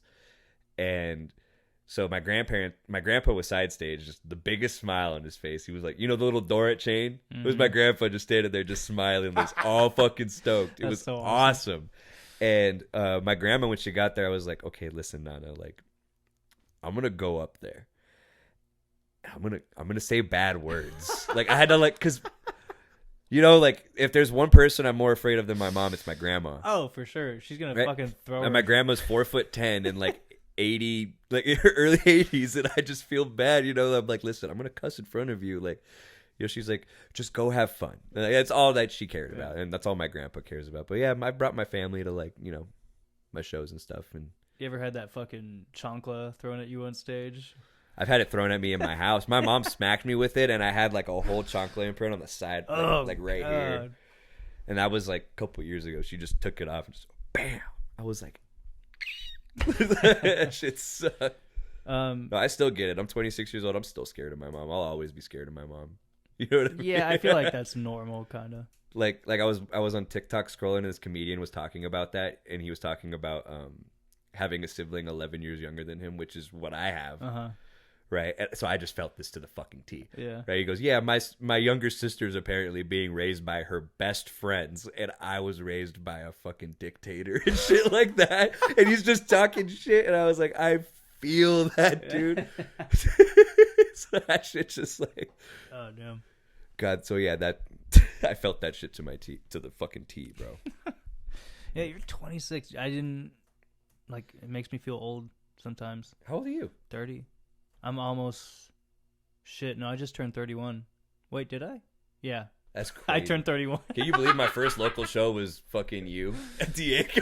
Fucking weird, man. Well, I know Redeem used to sell prints. I think I've probably talked about this before, but Redeem used to sell prints where they were like holographic. And I remember the photo that I chose for mine was a photo... Travis Billington, I don't know if you remember him. That name is very familiar. He used to shoot pictures at Chain for bands and stuff, and we were a band that worked with him often. That's probably where I know the name. But if I remember correctly, he did the holographic thing, but the photo was taken by Christian Gonzalez. Oh, Christian. Yes. Love Christian. Yes. That dude has always made me look good. He's very great at what he does. But yeah, the photo that I chose for mine was a photo of me, like in the front of Chain, like leaning over the stage with I think I was holding the mic out, but the person receiving it was Andrew. Really? Little baby face Andrew. Oh like my back in the God, day. dude. Yeah, I'll have to show you that photo. Holy shit, I need to see that. That's hilarious. Yeah, but fucking Andrew, dude. You know what? So I love Andrew so much because like his favorite bands are The Color Morale and No Bragging Rights. And I'm like, dude, it's not often I meet somebody whose favorite band is No Bragging Rights, and it's cool as fuck because the impact they've had on the music scene out here is just awesome. Yeah, they're not a band, right, anymore? Oh, they are now. Still? They're doing they're playing Chain with Low Love and like Billy's playing with them. Oh shit! Or, yeah, 'cause he's you playing know Low who's Love. Sean Mott's filling in for him? Phineas? No. Sean Mott, the fucking Metalcore Nerds. Oh shit! Really? Yeah. Oh shit! He's filling in for NBR. That's freaking cool. What is he doing? I think he's playing bass. Nice.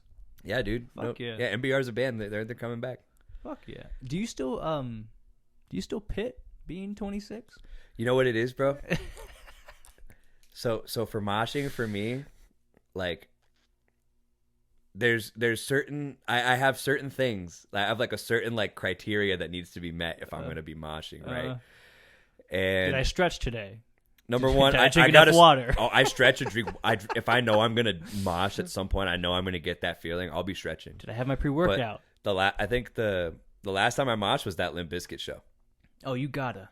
Bro, Break stuff comes on, you gotta. I climbed on motherfuckers, bro. I was like, I'll turn into a person you've never met before. Yeah. Swear to God, I saw Bring Me, and there's one dude, that breakdown in House of Wolves just always gets me. Live, the fucking it's that pause. I'm like, oh my God, and like that's when you zip up the jacket and just like, you know, Pull the fanny back to the behind you. Yep, put the hood on. That way motherfuckers can't find you. That's the shit. Yeah, I totally get that feeling. So I'll still pit, but certain criteria needs to be met. Like bands that have brought me out of it, definitely Knock Loose brought me out of it once. The Ghost Inside Comeback show. You're like, too much. Dude, the Ghost Inside Comeback show, that was also my first time seeing the Ghost Inside. Same. So that's it. Like every feeling I've ever had listening. Forum? No, it was the Shrine outside. Shrine, that's what it was. Yeah. Yeah. That show was so fucking good. Bro, and the fact that they played When the Sun Set, gas. But like, yeah. Like that show came out of retirement for no problem. Like no problem at all. I remember the first show Resider ever played, we played their first show. Okay. It was Seconds Ago, Blind Wolf, us, and Resider. Oof. Fucking stacked. It was a good ass time. I had so much fucking fun. It was our first time playing San Diego too. You know what's funny? Earlier, I was just randomly thinking about literally those bands. You, Blind Wolf, Resider, Seconds Ago.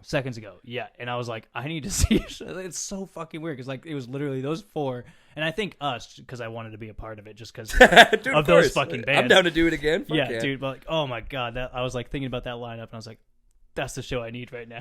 Dude, it was a good ass fucking show. But like we played their first show, and then they covered sometimes a cover will get me, bro, and they covered Animal I Have Become by 3 Days Grace. And Will like fucking like put his foot on my chest and pushed me out, and I started fucking moshing. I was like, that's it. Like a gang. Like, dude, sometimes the nostalgia is the best hit of aggression you need. Yeah, bro. You're just like ah, exactly. Like, just why so do you think crazy. Why do you think Limp Bizkit shows just go the fuck Oh, off, yeah. bro? Because there's no way you're gonna stand still when they play Rollin'. Nope, Dog, you kidding me? no chance. You're gonna tell me you're gonna stand still when you hear Fred Durst go, "If only we could fly." And yeah, Biscuits die. exactly. You gonna tell me that don't get you hype? It's the coolest no, shit in the no. world. And then take it to the Matthews Bridge. Yep. Can you feel it? Fuck yeah, Fred Durst. Dude, Father Fred, dude. You know his name? You know his first name isn't even Fred? I'm not surprised at this point anymore. You want to laugh? Bro, his full I kinda, name. Hold Hold on. I'm almost. Let me feel if I. Give me a second. I don't know if I want to know. You're debating. I gotta know. It's gonna bug me. So- I know. Yeah. So I came across it. So his real full name is William Frederick Durst. This motherfucker's Okay, that's name pretty is cool. motherfucker's name is Bill Fred Durst. Bill Durst doesn't rhyme or doesn't flow off the tongue. As Bill well as Durst Fred has the Durst. same energy as Joe Dirt. I would rather it be Joe Dirt, if anything, though. But I think Bill Durst is kind of Bill hard Durst.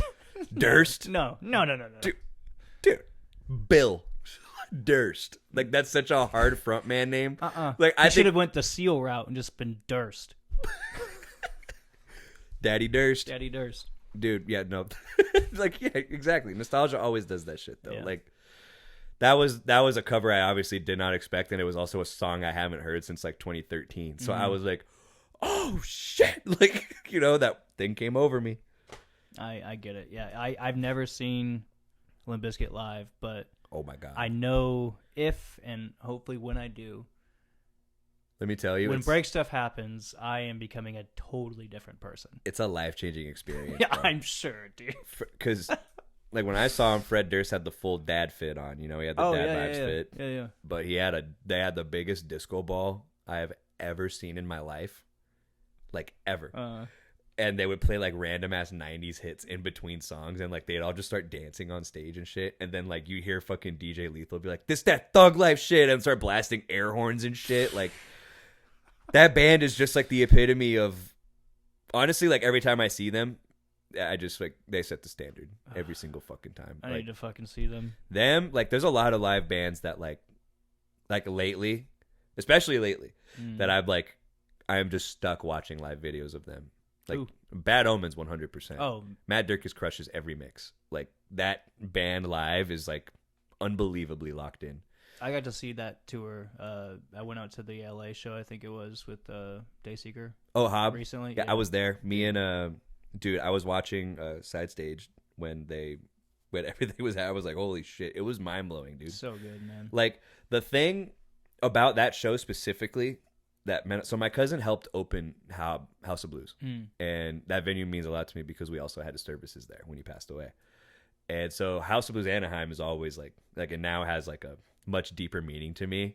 And so when I was there, like, you know, watching Bad Omens like play a sold out House of Blues on a pre-sold out tour, like that's like it was fucking insane. Like I had to like pause for a moment and like acknowledge the moment that I was like living in right now and be like, dude, this is like history. Like this is that shit that people are gonna look up. Like, you know how we look up like Linkin Park, like fucking Road to Revolution live and shit like that. Like this is that shit that people are gonna look up. Like Bad Omens live on the fucking, you know, on that tour, like the headliner, their first fucking like big ass headliner.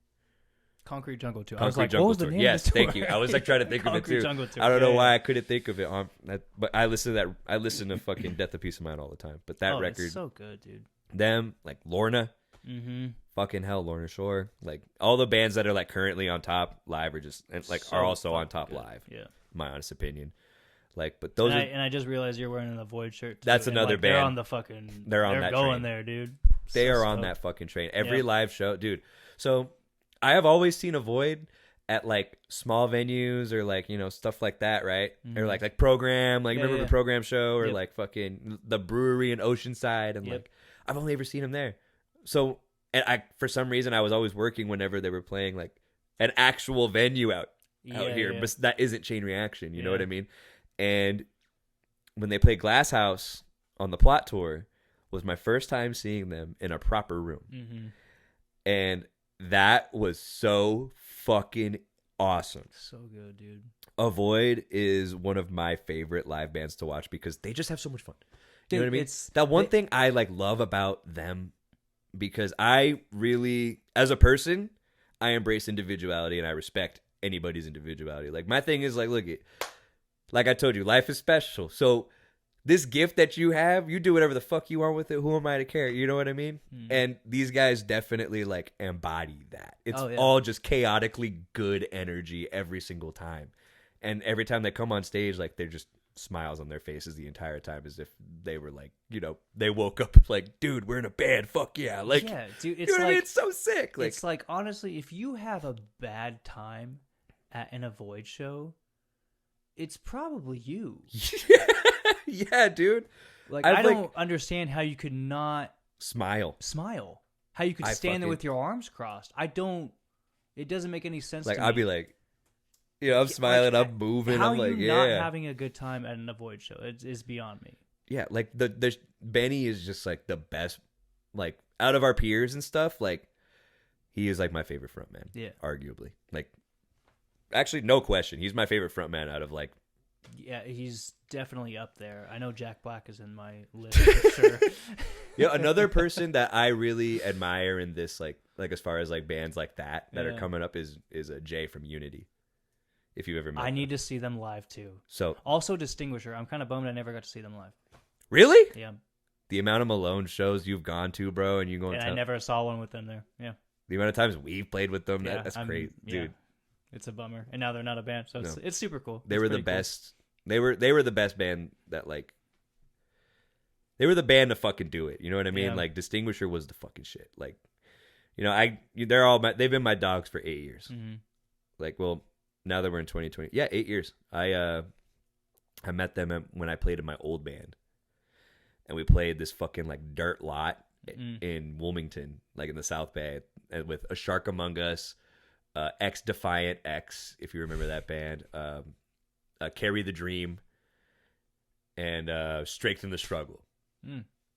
That was the lineup, and Distinguisher and Shark Among Us. So it was fucking crazy. Dirt everywhere.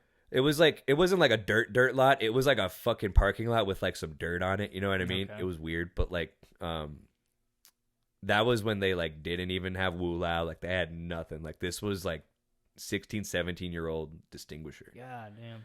Like we were all kids. You know what I mean? And then they did the fucking shit that they've been doing, and they, you know, we've all been boys this whole time, spending that at my house. I work with Josh very intimately on music, and like, you know, Nick did our music videos, and like Jake even wrote the drums for Colors and Injustice. He tracked all the drums for that. Like, Oh shit. yeah, they pretty much Desertion would have never existed without them. Straight up, like, you know, the Imperfection music video. Fun fact: that's Nick Chance playing drums, because my drummer at the time got COVID and he couldn't do the shoot. So Nick Chance learned how to play the song, Dude. and I filmed him playing drums for that music video. I saw Nick post a side by side. Oh, the 6 year. Yeah, Yeah. And I didn't know that he played drums, and I was like, I went back He's and got forth the between chops. each picture, and I was like, wait, Yeah, Nick oh, Chance shit. has the chops, dude. Yeah. Nick Chance has always had the chops. He has a. I don't remember. I want to find it. I'm gonna ask him to send it to me, and I'll send it to you. It's he did like him and his friend did like a dual drum remix together. Like they set their kits up in front of each other, and it was a remix of I believe Goodbyes by Post Malone, and they were just fucking jamming on drums like to the song and shit. It was cool as fuck. Like they they were would playing each, like take like a break or something, and then like just go back to the simple well, they would beat play and- the same thing too. Like, you remember that video of Luke Holland covering Mikasa by Veil of Maya with Sam Applebaum live? Yeah. And they both did it side by side. Uh-huh. And all of those notes were played at the same exact time and shit. The precision was insane. It was kind of like that, but like a lot more, like they had a lot more fun with it, in my honest opinion. You know what I mean? It was cool as fuck, dude. So Nick Chance as a drummer it's a power move for sure. Because if he's doing your music video and your drummer can't make it, he'll learn the fucking song. You just gotta hold the camera. You just gotta switch places for a bit. Just selfie it the whole time. Yeah, straight up. But yeah, Desertion would not exist without Distinguisher 100%. The amount of shit that band has done for me alone is just like, the amount that I owe them just in general, in my honest opinion, is just like, I'll never be able to pay it back. Genuinely. Like, those guys are my best friends forever. Like, real Hell shit. yeah. My mom sees them as like extra kids. You know what I mean? Like, yeah. like, so when are the boys coming over? Like, she's always asking me that shit. So, Nice.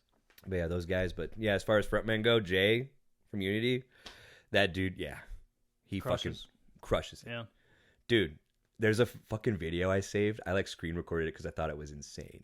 It was Unity playing in Baltimore when they were with when they were on tour with Silverstein and Holding Absence and Amity Affliction. Weird, you know what I mean? Like, Interesting lineup. interesting Yeah, lineup, yeah. but they did really well. And in Baltimore, they fucking had this whole crowd. Like, they had money falling off the fucking balcony and shit. Like, people going off. Like, they made that shit rain, bro. What the fuck? At like a House of Blues level venue. God damn. And Dude, I people wanna were see them moving. so like, bad. like their Europe tour looked amazing too. Like the shit that like Jay just knows how to get people moving. Yeah. You know what I mean? He just walks up there and he's just like, this is my shit. You better fucking, you know, he just owns that Commands. shit. Every Commands single it. time he demands it, and it's fucking tight. Like, so every time I see him go on stage, it's the coolest shit. So him and Benny are my favorites, I think. Hell yeah. Genuinely. Man. Do you have what kind of bands are you jamming right now? Anyone in particular? Lately, the last We Car album, Okay. We Came as Romans. Nice. That last record was awesome. The Second to Go record. Just Dysphoria? Yeah, Dysphoria. Dude, that shit. I also have Resider in the steady. I keep the SD boys in the steady rotation. I Hell keep yeah. all of my friends in the rotation, Hell you know. But lately I've been revisiting my roots, and I've just been jamming "License to Ill" by Beastie Boys. If I'm being honest, Fuck yeah. that's my favorite. Like, if I could take like a list of records to the grave, like a very tiny list, like that record would be on that list. You know what I mean? Yeah. It's just one of those for me. I've been listening to that. Like, hey, let me look at my Spotify, because I listen to a lot of shit. Freaking Josh just texted me. Congrats on getting the house. Thank you, Bubba. Hell yeah. Freaking the new Linkin Park song. Fucking Fighting Myself. I haven't listened to it yet. We're gonna listen to it after this.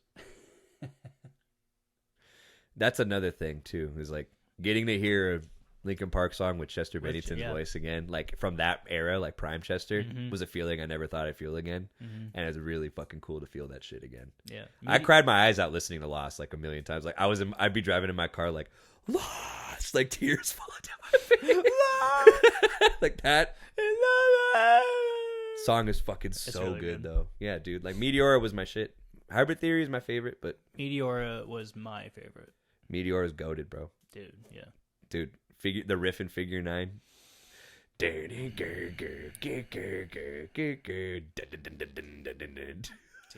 that whole drop C album riffs, is bro. just...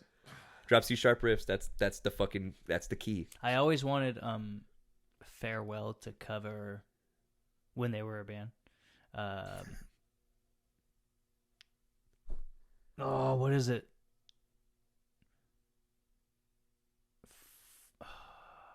Dude, hours later. It's the I wanna be pushed aside so that Fucking Lying From You. That's the one. Yeah, dude. Dude, If you listen to that song and then Andrew picture could Phil hit Well that. doing it, Andrew. it's so fucking sick. this isn't what I wanted to be. I never thought that would. I said, "Well, have you running from me like this?" Yeah, so good. That'd be gas. What a couple more things before we close this out. One. Oh wait, also real quick, I'm sorry about the bands I've been listening to. I was listening to yeah. Bloodywood. Have you heard Bloodywood? I've heard the name. So they're a band. They're a metal band from India. Fuck yeah. It's basically like fucking it's India core. That's like the best way to say it. Like, you know, Okay. it was so it's like Indian folk new metal technically. So like they use like traditional like instruments within their culture, and they also like they sing and scream in their native tongue, but they rap in English, and it's fucking insane. That band, their first U.S. performance was at Louder Than Life in September. Louder Than Life? Yeah, that was What their first the U.S. fuck? performance, and they're popping right now. They're currently being managed by the guy who managed Linkin Park for the first 10 years of their career. Ooh. And so Bloodywood, when I did Louder Than Life in September with Destroy, Rebuild, Till God shows. Okay. I went with Mitch because I was stoned on his couch, and he was like, "Yo, fam, Sean can't go to Louder Than Life anymore. You want to go make history?" And I was like, "Yeah." And I just packed my bag and I did. I drove his ass to Kentucky, and that was it. You know, like from Philly, like straight up 11 hours. Like, but when we got there, we shared a dressing room with them, and I was like, "Oh my god!" Like, because I loved this band. So like, I was like, I don't want to punish them. You know, I want to be nice to them. But I was thinking about it. I'm like, they haven't met many fucking American band dudes yet. This is their first U.S. performance, so the only people they've really met is like their crew and like the hospitality people. In my mind, I don't know who they met, you know. Mm-hmm. So I took this opportunity to be like, you know, just knock on the door, open it. I was like, "Hey, check it out. Like, I fucking love you guys. I just want to be real and just say like, I'm really excited to see you guys. Welcome to United States." And then I told Josh about it. He goes, "Bro, you set him up for failure." Because, like, now everybody else they're going to meet is not going to be, like, half as nice as you. And I was like, fuck. But that But still, band. you got to let them know because it's like, I'm sure they appreciate. Oh, yeah. I that. straight up was just like, no, like, you guys are my most anticipated band that I want to see today. Yeah. Like, and they fucking crushed it. They have drummer, guitar, bass, 2 frontmen, and they have a guy with a harness and 1 big-ass drum. And he smacks the fucking shit out of it. It's mic'd up and he goes off. And their guitar player also plays a flute. Yeah, we're definitely checking this shit out. It's gas. And the other band I've been listening to is Hoobastank. Ooh, a little bit of nostalgia. Are they still releasing music? I don't know. I was just jamming. the Bro, out of classics? control. Fucking. Where should I go? What should I do?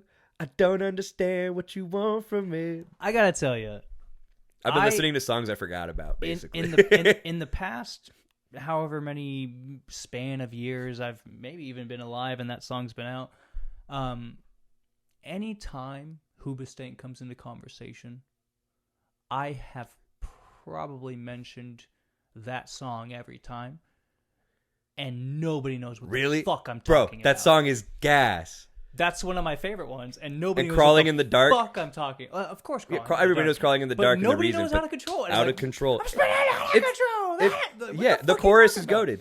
Oh my That god. whole fucking that song is my favorite Hoobastank song. You know, because I was spinning that song and like so you know how like your phones work, how they listen to you and shit. So like I was jamming Hoobastank, and then I go on Facebook and I see Hoobastank just regularly popping up on my feed, like whether it's memes, whether it's fucking, you know, I was like, okay, so that's what's going on now. And because of that, I earned a Hoobastank top fan badge on fucking Facebook, and I was like so excited about it, dude. I like screenshot it and I was like, I want today to be remembered as the day I got the Hoobastank top fan badge. But those are the bands I've listened to: Bloodywood, We Came as Romans, all the SD Boys, Beastie Boys, Hoobastank, and you know, Bad Omens. All those fucking amazing bands that are crushing it right now. Good shit. That's what I've been in a rotation. But Nice. yeah, that was my rant on Bloodywood. Have you had a band that you didn't like? That I guess like through time or through a different situation in your life, I don't know, where you came back to it and you're like, oh, this is actually really good. Like a band I kind of slept on, like whether it was on accident Not or necessarily like a band you knew of but you didn't like. Because like for instance, I'll give you an example. I hated Devil Wears Prada. When I heard, the first thing I ever heard was Hey John. You hated Prada? Hated it. I thought Mike's vocals were fucking ridiculously, like, I don't even know how to describe it. Not shit, but it's just like it's just too much. Way too low, way too high. There's only one band. What the fuck is going on? And there's chaos. There's like weird sounds, like yeah. I'm like, what the fuck is this? And Prada. then through a little bit of time, I was like, this is the shit. No, I don't know what I was. You know what my thinking. first Prada song I ever heard was Mammoth. Ooh, That's like Dead Crown. Or yeah, was it Dead Crown or like Dead Throne? Or, down the road. yeah, a that little bit. one. Yeah. It was that one. Yeah. Holy shit. That was 2013. It came out. So like, you know, I was still in high school. Yeah. Did you ever have a band like that though, where you're like, fuck this band? There's only one band, and now I'm like, it's one of my favorite bands. You want to know who? You really want my honest answer? Of course. Swear to God, Nickelback, 120%. I kind of had a feeling. You had a feeling? Because I feel like, have you listened to their new stuff? Yeah. It's fucking tight. Dude, my buddy Kendall and I were listening to, like, I think Was it San Quentin? And like we listened and we watched the music video in silence. The whole music video from start to after the first chorus ended and went back into the main riff. And when that happened, when it went back into the main riff, we just looked at each other and were like, this is kind of sick. Dude, they're the fucking band. Dude, I saw Nickelback live when I was in high school. My mom took me, and this was the event that changed my mind forever on Nickelback. And because, you know, I was on the bandwagon train. I didn't know why I hated Nickelback. I just hated them because everybody else hated them. Yeah. Right? It's like Creed. Yeah, exactly. Creed's fucking tight. Creed's fucking tight. So, Nickelback, my mom's like, I got tickets for us to see Nickelback. It was Nickelback, Bush, and Seether at the Staples Center. Fuck. And I was like, I only want to see Bush. And I was just fucking complaining and shit, you know. I only want to see Gavin Rossdale sing about fucking, you know, Machine Head and shit. And then that was tight. And then Nickelback came on. And, like, my jaw just hit the fucking floor. I have never been... There's only another band that gave me that, like, mind-blowing, like, performance that, like, really just, like... You know, you kind of, like... Not even, like, setting yourself up for failure ahead of time watching a band, you know what I mean? But, like, another band that gave me that, holy fuck, they're my favorite band now feeling was Let Live. They Believe are it or not. so good. Dude, that was... That and Fever 333. Like, Oh, anything yeah. Jason is a part of is... Dude's goated. He's one of the greatest frontmen to ever exist from our generation. Yeah. But, like, Let Live at first, I didn't really... Like, I didn't hate him. Mm-hmm. But, like, I listened to him and I'm like, not my thing at first. But people were just showing me the wrong fucking shit. You know what I mean? Like, they were showing me, like, I think I forgot what it was, but it was a deep cut that I was just like, all right. You know, instead of showing me, like, Banshee or, like, fucking Renegade or, like, you know, like, the hits to get me into Let Live. But what got me into Let Live was Self-Help Fest. 2017, I think, when Under Oath came back. Ooh, yeah. And Let Live headlined the indoor stage, and they played like 13 songs, and everybody rushed the stage, and there was like 100 people on the stage. It was horrifying, but it was fucking sick because I was one of those people. Yeah. But like, But with Nickelback though, I didn't mean to get sidetracked. But Nickelback and that story, they just absolutely were mind fucking blowing, and I could not believe it. And then I just went home and was like, yeah, Nickelback's the greatest fucking band in the universe. I went to high school for the rest of my high school career defending that band with my heart on my sleeve. Listen, my whole life I have defended that band now. I get it. Like, ever since. They got some good songs as much as they get shit for. Like, what is your favorite Nickelback song? Chorus wise, whatever it may be, whatever reason that you have, your favorite Nickelback song? I'm trying to think of not Photograph, not Remind Me either. Is it like along the lines of like songs like that? Songs like that. Is it Today's Your Last Day? I don't think so. I'd have to get back to you. Someday. How the hell we wind up like this? And why weren't we able? That one. It might be that one. Honestly. That chorus is so sick. Good one. Mine is probably If Today Was Your Last Day. I just love that chorus. If today was your last day, tomorrow was too late. Like, that shit is so clean. Like, I love that fucking chorus. Dude. That and Someday, somehow, you know, make it alright, but not right now. Dude, so yep, that's the fucking band. That I also really like. She Keeps Me Up. It started popping on TikTok, but like, it was really funny because that song popped on TikTok at the same time I discovered it. I was like, how did this Nickelback song evade me? Right? And then I started jamming it. I'm like, it's fucking sick. And then all of a sudden, like, the whole internet's talking about that song, and I was like, what? Yeah, it popped on TikTok. Coming back, dude. Yeah. They've been back. I mean, Nickelback's a shit. That's true. I need Nickelback to take... You know what tour I think would be fucking insane? Nickelback and Beartooth. The riffs would be undeniable. I don't think people would be ready for that. The world would not be ready for that. It's too much. It's like... It's too goated for... Like, I don't even know who'd open. I think that's all you need. Doing guest vocals for Beartooth. No, it's just me doing guest vocals to like my favorite songs that have ever come out ever for 30 minutes. And not even like not even the full song. Yeah, it's like the 30-second clip you do of that song, and then the next one happens 20 seconds on that one. This next part is from that one fucking song that you guys like, and then I'm like, just do it like just you alone on stage. I'll go from like fucking like The Sinner by Memphis Mayfire or some shit. And then I'll go directly into Levitating by Dua Lipa. Like, I'm just going to throw people for a loop. I'm going to do guesties on shit that no one's ever, like, expected. You know what I mean? That's the show I need. like just going straight from, like, fucking, was it? What is it? Bear you with me. I forgot the fucking breakdown for The Sinner, ironically. But, like. Oh, fuck, I remember. Again, that carry you here with me, whatever the fuck. I don't know. That breakdown. And then it goes straight into fucking, you want me. I want you, baby. My sugar boo. I'm levitating. I would pay to see that in my backyard for sure. I also love Dua Lipa. Hell yeah.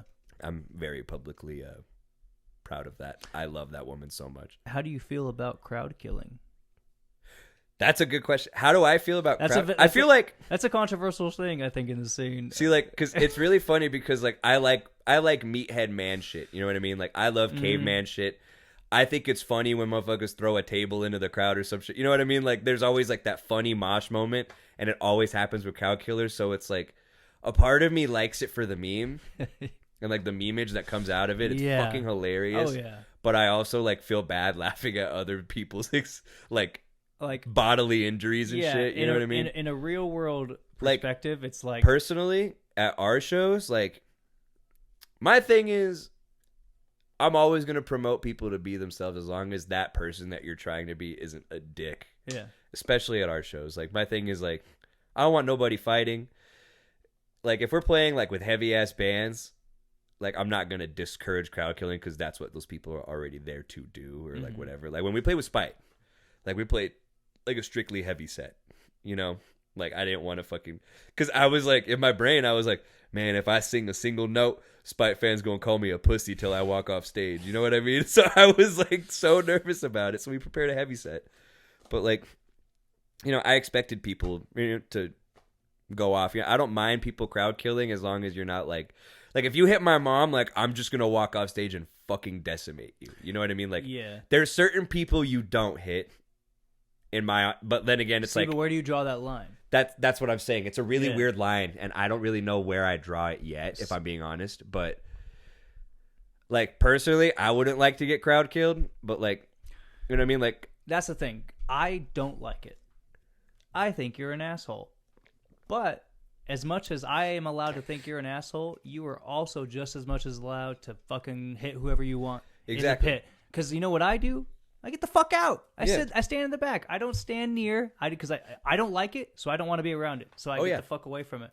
But you're more than welcome to do whatever you want to do in the pit. exactly. My thing is like, come to our shows, be yourself, don't be Yeah. a dick. Like, I don't like crowd killing, but it's go for it. like I said, I'm just gonna be away from it. Is all. I'll take myself out of the situation. like, it's a very touchy subject because I know if I say I fucking hate crowd killing or whatever, I know. You pussy, you made the riffs that Yeah, did you this. made the riffs that made me do this. Like, you're a product of this fucking stigma. Like, I know, but like, you know what I And mean? Like, also, I push plus- back on that too. Like, bullshit. Just because we make that music does not mean I'm like, okay, yeah, now you can hit people. like, exactly. But like, but then again, like, me and Josh, when we wrote Injustice, it's like, we wrote it for the sole purpose of like, we wanted to get our message across about what it's about, obviously. Yeah. But like, when the instrumental first came out, I'm like, dude, people gonna murk each other to this shit. And then like, with the topic, with the subject matter that it has, it's like, obviously, it's a song that's supposed to get you angry, make you feel things, and so when it does its job, I'm not mad about it, even if it comes in the form of crowd killing. But like I said, like, if I witness you hit somebody like I love, like, but the shitty thing is like, you don't know I love that person, so I can't just be like, like, that's the shitty But thing. that's like, the thing. If they're gonna sign up to do that type of shit, you signed up for getting your ass whooped if you hit your mom or something. yeah, exactly. Like, but there's This is also what comes like, with the territory. If Yeah. I don't want to be in the territory, I step away from it. But if you're in the territory and Like, you get hit at or the get same hit time- or whatever, yeah, and at the same time, those dudes, they'll be like, oh, if you don't like crowd killing, get out of the fucking pit then. Yeah. It's like, if you don't want me to kill you, don't hit my fucking mom then. But I also don't know that's what you're there to do. Like, you're not there to, I don't know you're there to crowd kill, and you don't know my mom's there.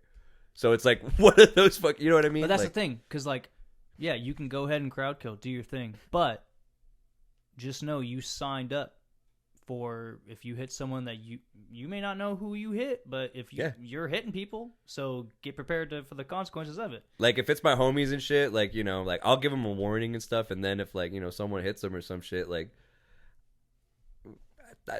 at that point, if it's like the homies that like I know can handle themselves, and then they're like, "This guy hit me," I'm like, "Well, what'd you do about it?" Like, but like, at the same time, it's like I wouldn't like to be crowd killed, Yeah. but I stay away from it, Exactly. But like, I also don't like, if you're feeling it during our fucking set for some reason, fucking Let them fly. let them fly, Let 'em fly. But just don't. Just know. But might just don't be be a this- dick about it, Like, don't send any. If my honest opinion, don't send anybody to the fucking hospital. Yeah. Don't like that's not something to be proud of at all. Like, don't target people. yeah, don't target people. Just be throwing your fists and do your thing. like, unless you feel like it's your job to be like a sort of like pit vigilante, and like there's someone acting a fool and you want to assault Yes. that person, then yeah, Put them in check. put them in check. Like, if I see it happening, I'll be like, Yeah. If I see it happening, I didn't. I'm in the back. If I see it happening, no, I didn't. But like crowd killing, yeah, it's people are just expressing themselves. That's that's the whole point of this shit. At the end of the day, anyways, that's what the music makes them feel. That's what they're gonna do. And like, I think it's as caveman and meathead as that fucking sounds, I think it's a beautiful thing that people just feel confident enough to express themselves like that to some music, and it's cool. But it's also like, you're causing bodily harm to the homies, dog. Like, But also at the same time, I understand it's like maybe that's the place they can get their anger and violence out as opposed to somewhere else, exactly. Where like, it's what maybe not so much accepted. So it's like, I imagine the scenario of like, you get crowd killed and you're like, dude, what the fuck? And then homie just like walks up to you and goes, listen, bro, this is all I have. Like, what would you do? Like, the conviction. I'd be like, all right, you know what, man? free shot right here. Yeah, just right here, man. Right here, baby. Like, crowd killing, God. Dan, Famuel, Throat Goat King. Lord have mercy. I love you, dude. I love you. I appreciate you coming out here and doing this. And Full talking to circle me. moment for me, for sure. Yes, First sir. local show to a podcast with the boy. Like, Hell yeah. Do you want to plug anything? Desertion EP, Sunset. New shit. If I want to Socials. plug, yeah, definitely just follow us on social media, Desertion South Bay on everything. We just launched our TikTok. We got this 197 set streaming. We are filming music videos on Sunday for some new shit, so just be on the lookout over the next couple months for some new shit. You might have your ears blessed for sure. 120%. I'm Yes, very proud sir. of that shit too, so stream the fuck out of whatever we're going to release next. Hell yeah, man. So be on the lookout and fucking fuck yeah, dude. Fuck yeah. I love Just it, dude. remember one thing. If I'm going to leave the people with one thing, though, Mhm. what will you do to show the world you truly lived your fucking life? Damn right. That's the question I want to leave to the public. Damn right. I love you, man. I love you, brother. Thanks for watching. Thank you for having me.